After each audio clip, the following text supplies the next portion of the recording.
All right, welcome to part 2 of our assessment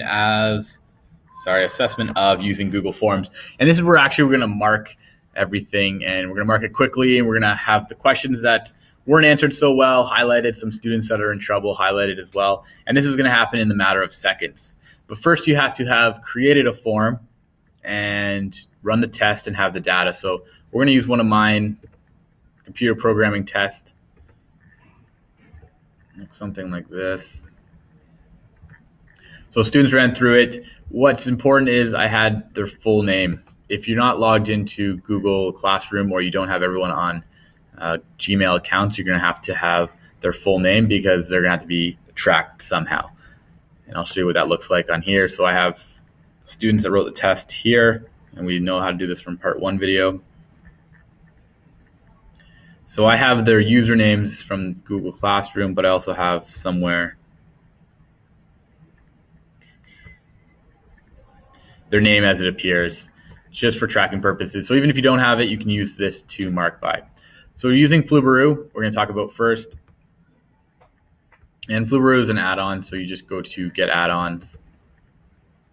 With Google Sheets, there's a lot more options for add-ons. So it always pops up because it's pretty popular at the top. Another important one is Super Quiz. Super Quiz is a lot more involved, and I recommend it for any science or math teachers to try to look at, but for any teacher that wants to take that next step. Essentially, when I looked at it, it takes feedback to the next level. So say a student gets a question wrong, you could actually have it programmed that they were given other questions to help them catch up in that. It's a very, very cool program, a lot harder to use than Flubaroo. I suggest starting with the one I'm going to show you, and then if you get a hang of it and you get a feel for it, you like it and it's working, then use Super Quiz. I'll put Super Quiz on the email as well.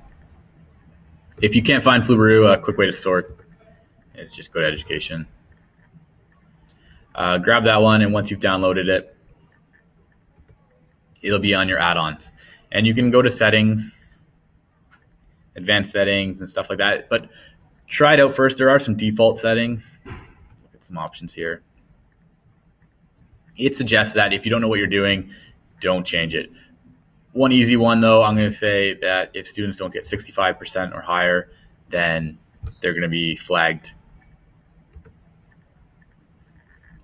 Okay, so to use Flubaroo, just highlight everything, including the top part of the questions in your sheet. Not gonna work.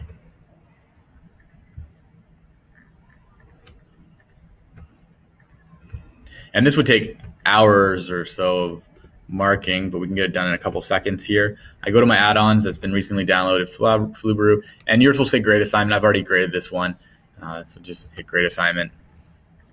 And then in 2 steps, I believe, so I got to replace those. That won't pop up if you're grading it for the first time. 2 first steps is you're going to ask me, what am I grading? So it's going to go through all of your categories, your headings over here, and it's going to give 1 point, but you can change that 2 points, 5 points, identify student, or skip for grading. So I need to make sure the name question, full name as it appears in attendance, that's not a point because it's going to be different. Identify a student, and the username. Okay, so I can continue. One thing I didn't mention earlier is that you should run through the test and give it something to grade against. So you need to actually fill out the form as well. So when I was doing computer program, you've created the form and then just fill it out and do one perfect answer. So that'll be, you can call it grading sheet or whatever if you wanted to. Because right now in your second step, you're going to find the grading sheet. Or mine. Yeah, so I ran through it and gave perfect answers. So everyone else's will be grade against mine.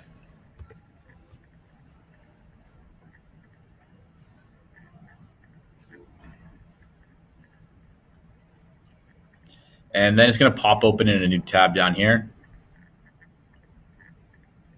Just reload.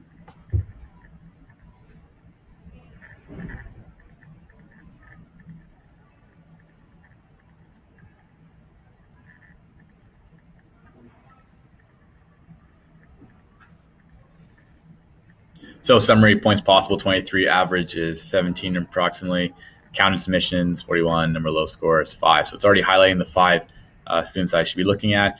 It's also going to highlight in yellow any question that has a below, we said 65 average. So you can scroll down to the bottom.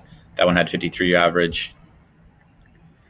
34. So that's a highlighted area I need to work on, stuff like that. Smart quiz is also going to highlight students in red who are having problems automatically for you when you're doing the quiz and tell them the total points. Very useful tool. You can also get the view report. This will automatically be sent to you as well.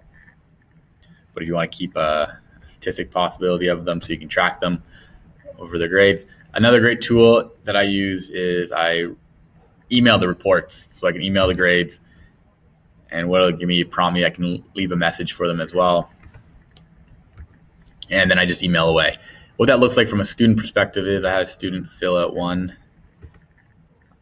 They filled it out and then they get sent, thanks for filling out the form, and they go through and these were their answers that they picked. So as a student in my class. And then it's also going to say, this is what your grades look like. So after they get recorded right away, sorry, there's the one below that. And it quickly highlights which ones they got right and which they got wrong, 17 out of 25. Different test, but that's okay. And incorrect, and it'll give them the answers. So that provides them the feedback instantaneously so they can, if this was a practice test or whatever, they could prep for the full one, or they know what to work on for the final exam when it comes time. Nope. Back. And the other email is clicked on there. It gives you a report. So if you ever lose that report or want to keep them or store them, it's a good way. So I have all the reports if I need to go back for student interviews or whatever, that'll work. So that's one tool called Flubaroo.